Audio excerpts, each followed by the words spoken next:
Hello some viewers, how are you all? Welcome back to another video. Guys, in this video we are going to install Spark in Mac OS. Okay, for that guys you have to do few things. Just go here 4.12. Let us download pre-built Hadoop Apache 3.3 or later.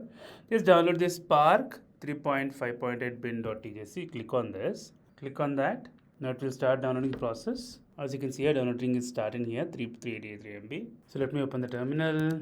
Let's go to downloads. I'll add all this in the description. So this is also done. Let me use a sudo command to move this to opt homebrew opt spark. It's asking the password. So let's verify whether the spark is there. Yes, spark is there. Let's go to zshrc. Add spark here. Paste it here. Path spark home. Spark home has been. Control X, Y and enter. Once you have done this, source zshrc.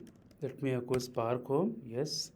opt homebrew opt spark. So let me clear this. Add spark shell. Click on enter. See, spark version 3.8 has been installed. Okay. Video guys, if you like the video, please click on like. If you're a new viewer, please click on subscribe. Till then guys, take care. Have a great day. Bye bye.